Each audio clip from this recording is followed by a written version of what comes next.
हाँ बच्चों, कल मैंने आप सबको कारक पढ़ाए थे। क्रिया से साक्षात संबंध रखने वाले विभक्ति युक्त पदों को कारक कहते हैं। अर्थात जो शब्द क्रिया से संबंध रखते हैं उन्हें हम कारक कहते हैं। हिंदी में कारकों की संख्या 8 मानी गई है, किंतु संस्कृत भाषा में संबंध और संबोधन का क्रिया से साक्षात संबंध न होने के कारण इन दो कारकों को हम कारक ना मानकर 6 को ही कारक मानते हैं। इसी तरह विभक्तियाँ हमारी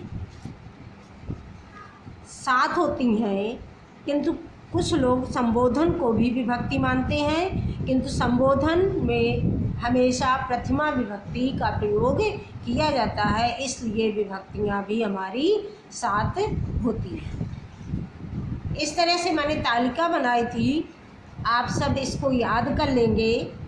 प्रथमा विभक्ति जब होती है तो कर्ता कारक होता है और इसका चिन्ह ने होता है।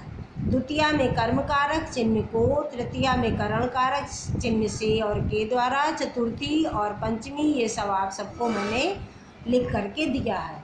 अब आप ये सब कैसे समझेंगे, ये जो तुम्हारे रूप दिए हुए हैं, जैसे ये मैंने बहुत पीछे आपको मान लो मुनि का रूप ही लिख करके दिया था। मान लीजिए शब्द आ गया मुनिम। मुनिम में पूछ दिया गया कि कौन सा कारक है, तो देखिए ये द्वितीया विभक्ति है। द्वितीया विभक्ति है, देखो द्वितीया विभक्ति में कर्म कारक होता है। तुरंत यदि मुझे पता है तो मैं द्वितीया विभक्ति मुनिम शब्द में मैं बता सकता हूँ कि द्वितीया विभक्ति में कर्म कारक होता है। इसी तरह सारे रूप के आधार पे ही मान लीजिए दे दिया गया मुनि नाम। मुनि नाम में कौन सा कारक है, तो मुनि नाम में षष्ठी विभक्ति है। षष्ठी विभक्ति होने के कारण षष्ठी विभक्ति में संबंध कारक होता है, इसलिए मुनि नाम में संबंध कारक है। इस तरह से हम ये सब समझ सकते हैं। अब हम आते हैं सबसे पहले कर्ता कारक प्रथमा विभक्ति। अब कर्ता कारक प्रथमा विभक्ति कहाँ पे होती है,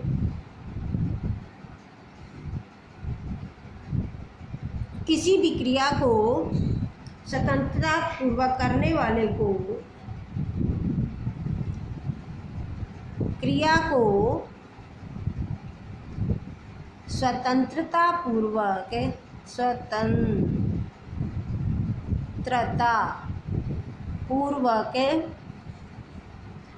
करने वाले को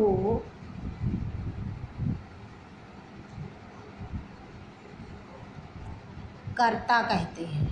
जो काम करता है उसे हम कर्ता कहते हैं। क्रिया को मतलब किसी भी कार्य को स्वतंत्रता पूर्वक करने वाले को कर्ता कहते हैं। कर्ता कारक में प्रथमा विभक्ति का प्रयोग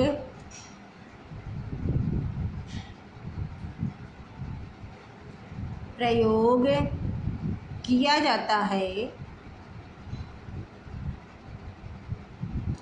इसका चिन्ह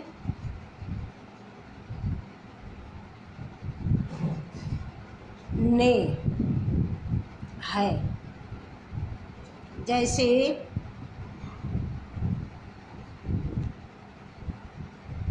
संजय ने चोर पकड़ा।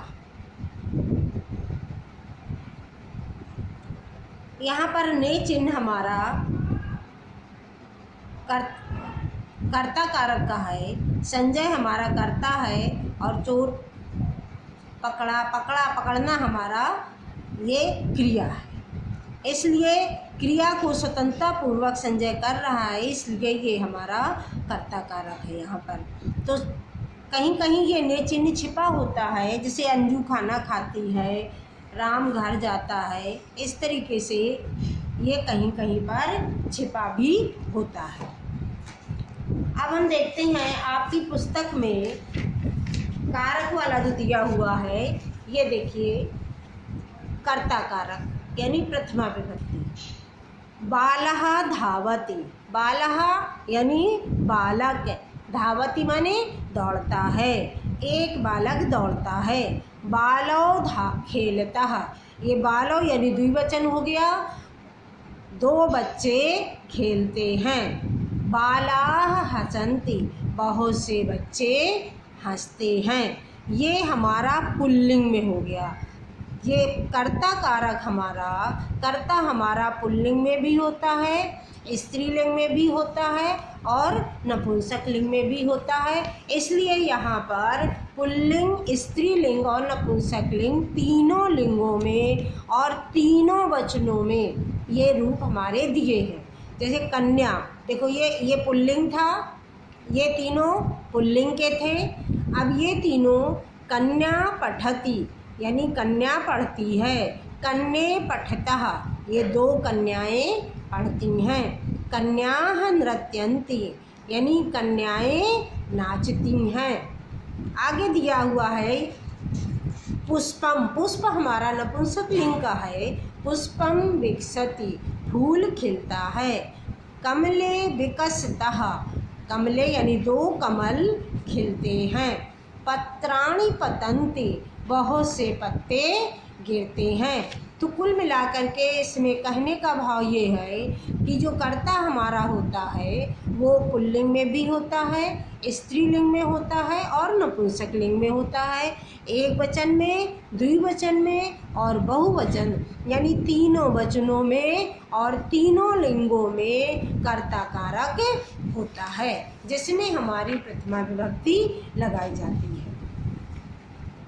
अर्थात अब हम इसको उदाहरणानुसार आपकी बुक से ही लिख करके या इसी में मैं समझा देती, आप सब इसको उतार लेंगे अपनी कॉपी में। जैसे दिया हुआ है हमारा नरो गच्छतः, नरो गच्छतः, ये गच्छतः गच्छति गच्छतः गच्छन्ति रूप चलते हैं। गच्छतः दिया है इसलिए नरो हो गया। खा में देखो पठन्ति यानी पठति पठतः पठन्ति बहुवचन का है तो बहुवचन बालकाः, ये सही होगा, भर लेंगे हम यहाँ पर बालकाः। इसके बाद पचतः ये द्विवचन का रूप है। महिला महिले महिलाः, तो महिले हमारा यहाँ पर आएगा और फिर आएगा खेलति, खेलति एक वचन का रूप है इसलिए आ जाएगा बालिका। बालिका एक वचन है, ये द्विवचन और ये बहुवचन, तो आ जाएगा हमारा बालिका खेलति। फिर धावन्ति ये हमारा बहुवचन का है और इसमें देखो पुरुषाः ये बहुवचन का है, ये एक वचन, ये द्विवचन और ये बहुवचन का है, इसलिए बहुवचन होने के कारण यहाँ पर पुरुषाः। ये सब आप सब अपनी कॉपी में कर्ता कारक लिखने के बाद इस अभ्यास कार्य को अपनी कॉपी में नोट कर लेंगे। अब यहाँ पर देखो उचित मेलनम कुरुत, उचित मेलनम बालः ये एक वचन है। अब हम देखेंगे यहाँ पर एक वचन कौन कौन है। ये भ्रमति है, बालक घूमता है, ये तो सामने ही लिखा हुआ नहीं घूमता है। बालः धावति बालक दौड़ता है। कन्याः ये बहुवचन है तो कन्याः हसन्ति। जनऊ द्विवचन का है, चलतः हो जाएगा। पुष्पाणि विकसन्ति हो जाएगा और चक्रम भ्रमति हो जाएगा। आप सब जब इसको लिखेंगे तो बालः के सामने धावति, कन्याः के सामने हसन्ति, जनौः के सामने चलतः और पुष्पाणि के सामने विकसन्ति, चक्रम के सामने भ्रमति। जो जिसका उत्तर सही है उसके सामने लिखेंगे। इसके बाद आता है नंबर 2 कर्म कारक, और इसमें कर्म कारक में होती है द्वितीया विभक्ति। द्वितीया विभक्ति, कर्म कारक द्वितीया विभक्ति।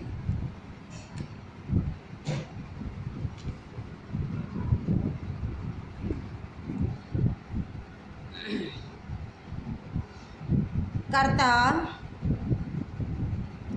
जिस पदार्थ को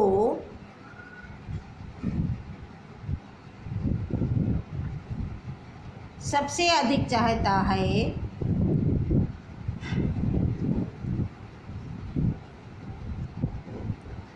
चाहता है वहाँ कर्म कारक होता है।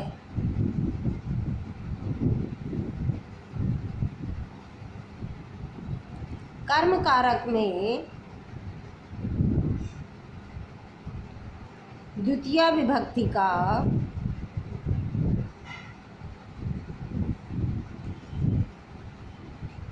प्रयोग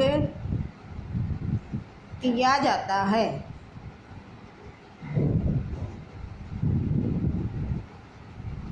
इसका चिन्ह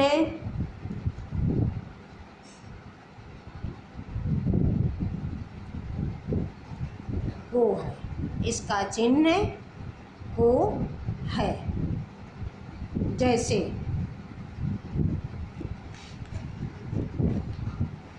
जैसे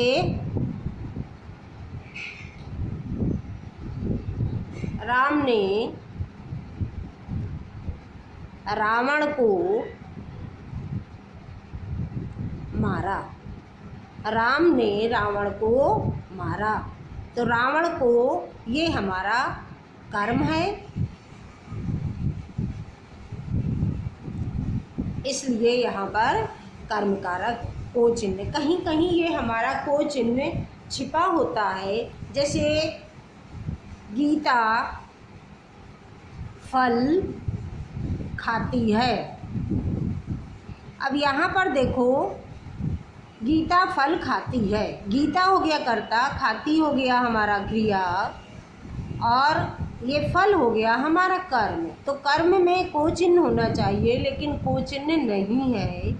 यहाँ पर को चिन्ह छिपा हुआ है, साइलेंट है। गीता फल को खाती है, इस तरह होना चाहिए, लेकिन गीता फल खाती है यानी फल को खाती है। कहीं कहीं ये चिन्ह हमारा छिपा होता है, लेकिन ये फल हमारा कर्म है। इसी तरह राम हमारा कर्ता है, मारा हमारा क्रिया है, और रावण ये हमारा कर्म है, इसलिए कर्म कारक यहाँ को चिन्ह हो गया। अब आपकी पुस्तक में भी इसमें भी अभ्यास कार्य दिया हुआ है, इसे भी आप सब करेंगे। कर्म कारक में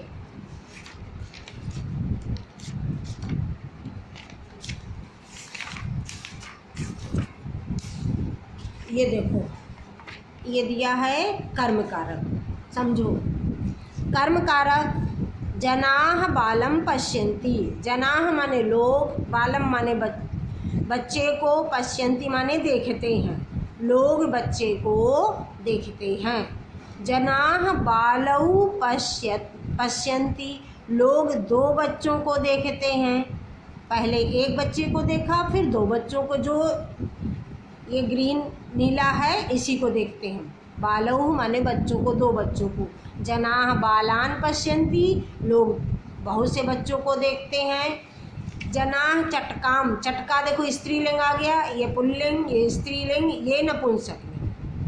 चटकाम पश्यन्ति, लोग चिड़िया को देखते हैं। जनाह चटके पश्यन्ति, लोग दो चिड़िया को देखते हैं। जनाह चटकाम पश्यन्ति, लोग बहुत सी चिड़िया को देखते हैं। जनाह वायुयानम पश्यन्ति, यानी लोग हवाई जहाज़ को देखते हैं। जनाह कमले पश्यन्ति, लोग दो कमल को देखते हैं। लोग जनाह कमलानि पश्यन्ति, लोग बहुत से कमलों को देखते हैं। इस तरह से जो कर्ता कारक और कर्म कारक हमारा होता है, ये पुल्लिंग, स्त्रीलिंग और नपुंसक लिंग तीनों लिंगों में और तीनों वचनों में होता है। ठीक, इसके बाद इसके बाद अब हम आगे आप सबको पढ़ाते हैं। आगे आप सब देखिए, दिया हुआ है बालः भोजनम खादति। बालः भोजनम खादति, बालः करता है, खादति क्रिया है, भोजन हमारा कर्म है। इसी तरह लता दिया हुआ है। लता, अब देखो लता तो कर्ता हो गया, पठति क्रिया हो गई। अब इनमें से हमें कर्म छांट करके लिखना है, अर्थात लता पुस्तकम द्वितीया कर्म है यानी द्वितीया विभक्ति लगेगी, तो द्वितीया विभक्ति लता पुस्तकम पठति। आप सब इसको अपनी कॉपी में नोट कर लेंगे। माता, अब देखो, भोजनम पचति। पिता कार्यालयम गच्छति। रमा लेखम यानी लिखने का कार्य कर रही है, रमा लेखम लिखति। इस तरीके से ये आपका कर्म कारक हुआ। कर्म कारक के बाद में यहाँ पर देखो द्वितीया विभक्ति में परिवर्तन करना है, तो बालः बालौ द्वितीया विभक्तौ परिवर्तितम कुरुत, माने इसके द्वितीया विभक्ति के पूरे रूप लिखने हैं। जैसे ये पुल्लिंग में है, ये स्त्रीलिंग में है। पुल्लिंग, स्त्रीलिंग और नपुंसक लिंग का आपको ध्यान रख करके द्वितीया विभक्ति के ये रूप लिखने हैं। जैसे बालः के आप सबको रूप अपने दिखाए थे, ये दिया है बालम बालौ बालान, ये लिख देना है। माला का जैसे चटका दिया है, चटकाम चटके चटकाह, तो लिखना है मालाम माले मालाह। फिर तुम्हारा दिया हुआ है जनक, तो जनक का तो जनकम जनकऊ जनकान। और फिर तुम्हारा ऐसे ग्रीवा का माला के तरीके से फल का, आप देखो फल का तुम्हारा चलेगा वायुयानम यानी फलम फले फलानी। नरह नरऊ नरा, नरम नरऊ नरान, छात्र का भी इसी तरह से। तो इस तरह से ये रूप हमारे लिखे जाएंगे। आगे हमारा आता है करण कारक तृतीया विभक्ति नंबर 3। नंबर 3 आता है करण कारक तृतीया विभक्ति। करण कारक तृतीया विभक्ति, इसकी परिभाषा होती है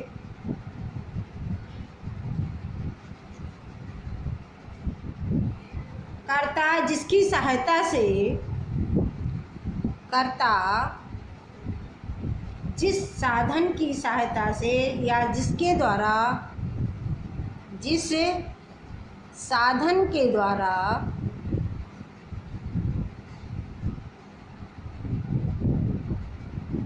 अपने कार्य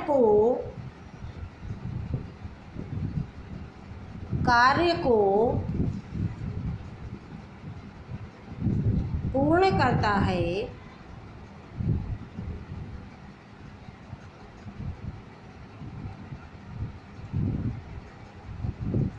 वहाँ करण कारक होता है।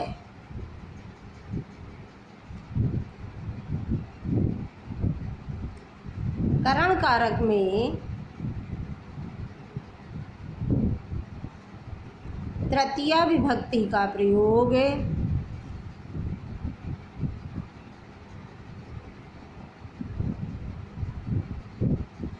किया जाता है और इसका चिन्ह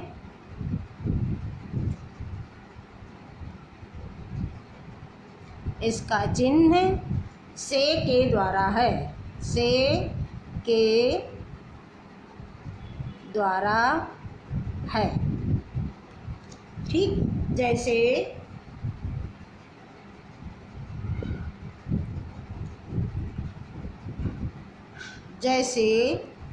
वह कलम से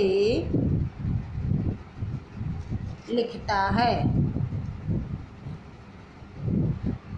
इस वाक्य में लिखने का काम कर्ता कलम से पूरा कर रहा है, इसलिए कलम में हमारा करण कारक है और इसमें ही हमारी तृतीया विभक्ति का प्रयोग किया जाएगा। तो हम ऐसे लिख सकते हैं, वह की संस्कृत होती है सह, कलम में जब हम तृतीया लगाएंगे तो कलमेन हो जाएगा और लिखता है का लिखती बन जाएगा। इस तरह से सेंटेंस। वह हाथ से खाता है, सह हस्ताभ्याम खादति। अब करण कारक का आपकी किताब में कुछ उदाहरण दिए हुए हैं, देखो। सुविधे आकाशः केन शोभते, केन जैसे फलेन होता है वैसे ही आकाशः सूर्येण शोभते। रमे रात्रि केन शोभते, रात्रि किससे सुशोभित होती है? रात्रि ही चंद्रेण शोभते, रात्रि ही चंद्रमा से सुशोभित होती है। इसमें हमारा पुल्लिंग, स्त्रीलिंग और नपुंसकलिंग का कोई भी ये नहीं है कि ये पुल्लिंग में होता है कि स्त्रीलिंग में कि नपुंसक, केवल कर्ता कारक और कर्म कारक ही हमारा तीनों लिंगों में और तीनों वचनों में होता है। मनुष्यः केन शोभते, मनुष्यः परिश्रमेण शोभते। मनुष्य किससे सुशोभित होता है? मनुष्य परिश्रम से सुशोभित होता है। और ये सब दिया हुआ है। इसके बाद में ये हमारे उदाहरण दिए हैं, इसको आप सब अपनी कॉपी में लिखोगे। प्रातः सूर्येण शोभते, ये आपको पता हो गया। रात्रौ यानी रात्रि किससे सुशोभित होती है? नक्षत्रैः, नक्षत्रों से। रात्रि नक्षत्रों से सुशोभित होती है। और जनः एक नक्षत्रैः में तृतीया हो गया, नक्षत्राणि होगा द्वितीया का। एक मिनट, ये करण कारक है तो नक्षत्रैः, नक्षत्रों से तृतीया ही होगा, ये सही होगा नक्षत्रैः।